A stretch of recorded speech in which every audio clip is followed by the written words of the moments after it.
Picture this. You're scrolling through car forums late at night, and you come across images of an insane hot hatchback pulling a perfect drift, or a diesel wagon getting 50 miles per gallon while hauling a family of 5. You think, I need that in my life. So you start researching where to buy one, and then reality hits. You can't. It was never sold here. And even if you found one overseas, you can't legally import it. Today we're diving into the best cars Americans can't drive. And I'm going to explain not just what these vehicles are, but why we can't have them, and what makes them so special that people are willing to wait 25 years just for the chance to import one legally. Trust me, by the end of this video, you're going to be adding cars to your when I win the lottery list that you didn't even know existed. The 25-year rule explained. Before we get into specific cars, we need to talk about why Americans can't access so many incredible vehicles. It all comes down to what's called the 25-year import rule. Here's the deal. Under US federal law, you generally cannot import a foreign market vehicle unless it's at least 25 years old. There are exceptions. Manufacturers can bring in vehicles if they modify them to meet federal motor vehicle safety standards and EPA regulations, but that process is expensive and complicated. For most cars, it's not economically viable. This rule came about in 1988, partially as a response to gray market imports of luxury European cars that were undercutting official dealers. The safety and emissions justification was added to make it stick. The result?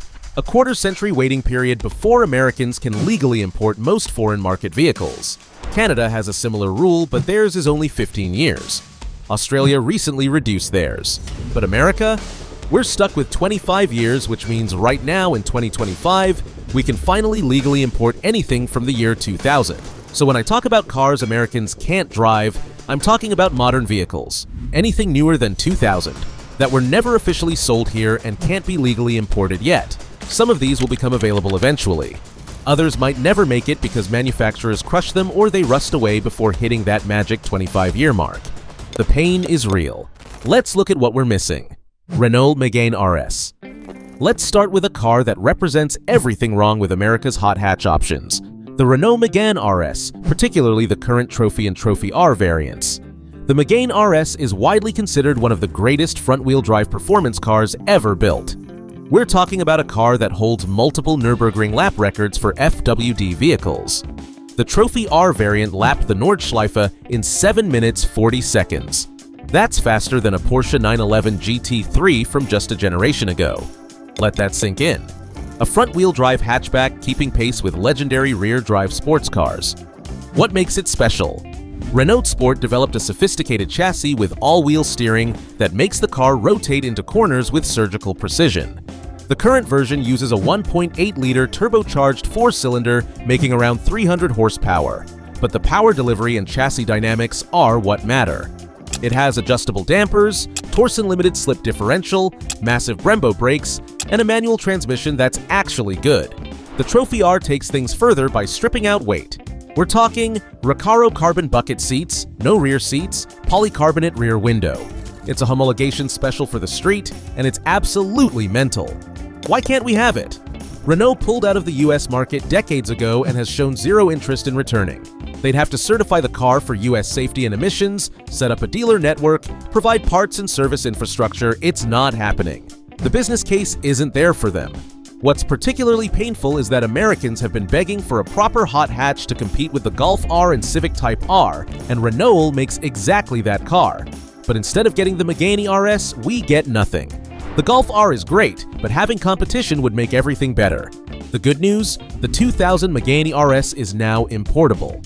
The bad news? It's nowhere near as good as the current one, and we'll be waiting until 2050 for today's Trophy R to become legal. Toyota Hilux. Here's one that really stings. The Toyota Hilux, probably the most indestructible truck ever made.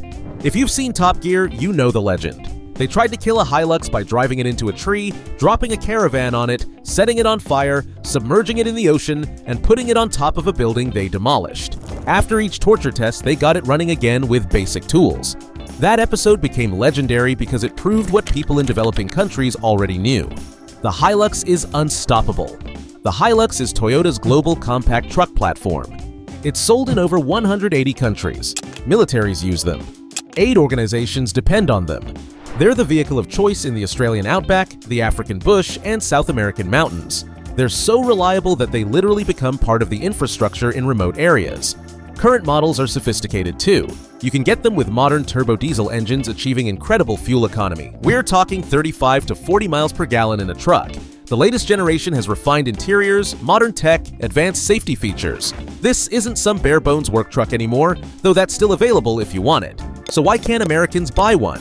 It comes down to the chicken tax, a 25% tariff on light trucks imported to the US, implemented in the 1960s as retaliation against European tariffs on American chicken exports. Yes, really. This tariff makes it economically impossible to import trucks like the Hilux. Peugeot 208 GTI/308 GTI. Staying in the hot hatch realm, let's talk about Peugeot's GTI models, particularly the 208 GTI and 308 GTI. Peugeot has a legendary history in motorsport and performance cars. The 205 GTI from the 1980s is considered one of the greatest hot hatches ever made. Light, nimble, engaging. The modern GTI variants try to recapture that magic, and by most accounts, they succeed. The 208 GTI is the smaller option, a truly compact hot hatch with a 1.6-liter turbocharged engine making around 200 horsepower. That might not sound like much, but in a car weighing under 2,500 pounds, it's plenty. The handling is sharp, the steering is communicative, and the whole package feels alive in ways that heavier, more powerful hot hatches don't. The 308 GTI steps up with more power, around 270 horsepower in the hottest version, while maintaining that focus on driving feel over raw numbers. European reviewers consistently praise these cars for their chassis balance and steering feedback, qualities that have been diluted in many modern performance cars. Here's what makes them special: Peugeot's sport suspension setup and their small-diameter steering wheel design. Yes, the steering wheel is tiny by modern standards, and it's somewhat controversial, but it's designed to work with the car's quick steering ratio and sharp turn-in. The combination creates a very direct, engaging driving experience. Why can't we have them? Same story as Renault. Peugeot left the US market in 1991 and hasn't returned. The brand awareness is gone. The dealer network would need to be rebuilt from scratch, and the business case doesn't work for bringing in relatively low-volume performance variants. Volkswagen Amarok. Let's talk about another truck Americans can't have. The Volkswagen Amarok, which is genuinely one of the most interesting mid-size trucks in the world. The Amarok is Volkswagen's answer to the global truck market. The latest generation is actually co-developed with Ford and shares its platform with the Ranger, but VW has given it their own styling, interior, and powertrain options, including some seriously impressive diesel engines. What makes the Amarok special? Volkswagen brought their car-like approach to truck design.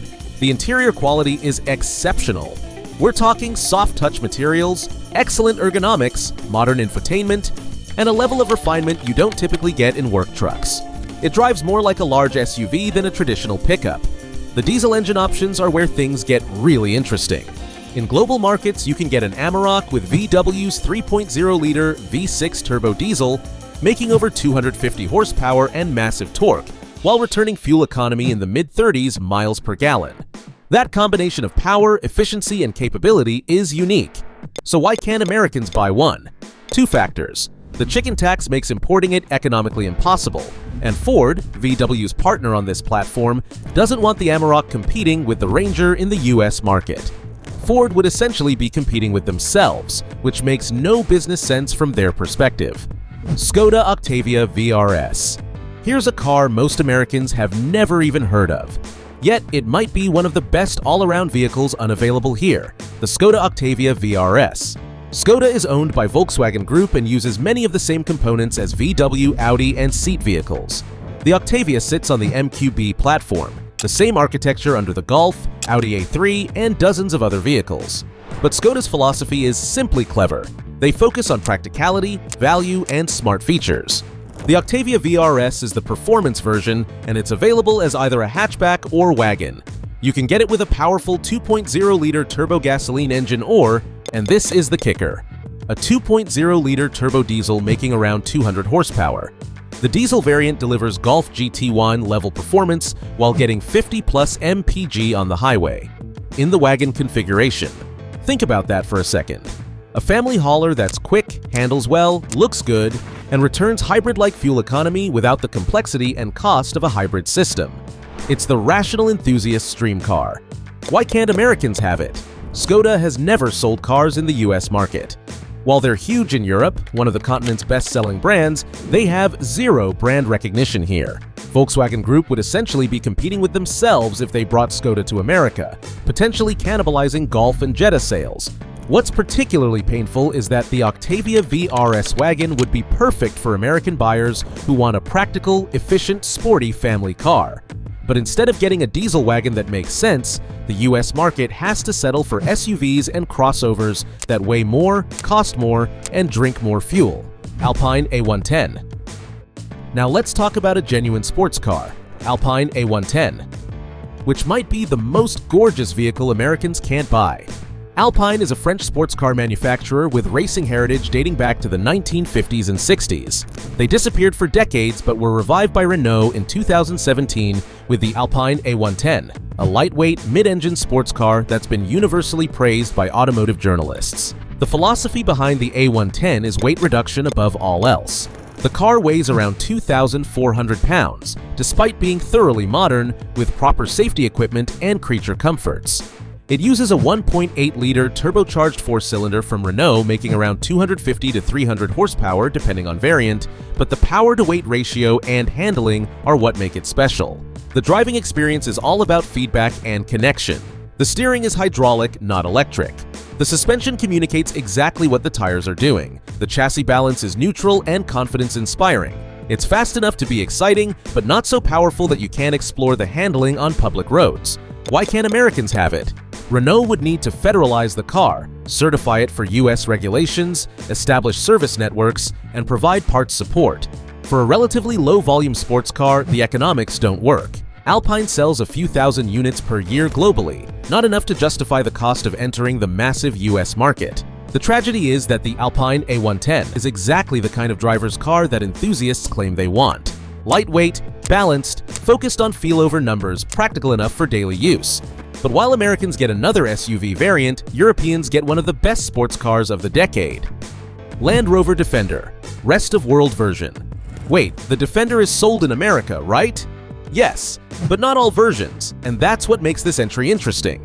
Land Rover sells the new Defender in the US with gasoline engines and certain configurations. But in global markets, there are diesel options that aren't available here, including incredibly capable and efficient powertrains that would make the Defender an even better off-road and adventure vehicle. Specifically, the rest of the world can get the Defender with diesel engines like the 3.0-liter inline-six turbodiesel producing tremendous torque and fuel economy figures that make long-range adventure builds far more practical. We're talking about 30+ miles per gallon in a vehicle with serious off-road capability. There are also global market Defender variants with different wheelbases, commercial configurations, and specification levels that simply aren't offered in the US. The American market gets a curated selection that Land Rover thinks will sell here, while other markets get more variety. Why the limitations? US diesel emissions regulations make it expensive and complicated to certify diesel engines, especially in vehicles that aren't high volume. Land Rover made a business decision to focus on gasoline powertrains for the American market, where diesel passenger vehicles have negative associations after various scandals. Why this matters? So why does any of this matter? These are just cars, right? If manufacturers don't want to bring them here, that's their choice. But here's the thing, restricted choice affects the entire market. When Americans can't buy efficient diesel wagons, manufacturers don't bother developing them for this market. When hot hatches are limited to a few options, there's less competition and innovation in that segment. When trucks are protected by tariffs, there's less pressure to improve fuel economy and refinement. America's 25-year import rule and various restrictions have created a bubble where most buyers don't even realize what they're missing. We accept trucks that get 20 miles per gallon because we've never experienced a modern diesel pickup that delivers 35 miles per gallon with the same capability. We settle for average hot hatches because we can't compare them to Europe's best. While this gap is slowly shrinking thanks to thriving JDM imports, overseas travel, and social media exposure, the reality remains: Americans have fewer choices than buyers in most developed markets. Less choice means less innovation, less competition, and a less exciting automotive landscape overall. But there is a silver lining. Every year, more legendary machines become eligible for import. Cars from the year 2000 are now legal, including icons like the R34 Skyline GT-R, Honda Integra Type R, and Audi's first-gen RS4. A booming industry now helps enthusiasts bring in their dream cars. Manufacturers are also paying attention. The return of the Supra, the Civic Type R's US debut, and Mazda's renewed rotary development were all influenced by American enthusiasm for cars we historically couldn't buy. Today's global media ecosystem lets us virtually experience everything, from the Alpine A110 to forbidden diesel wagons, through detailed reviews and track tests. We may not be able to buy them new, but we know exactly what we're missing. So, which forbidden fruit would you want to drive? What overseas car keeps you up at night? Drop your picks in the comments, and if you've driven any of them abroad, tell us what we're missing.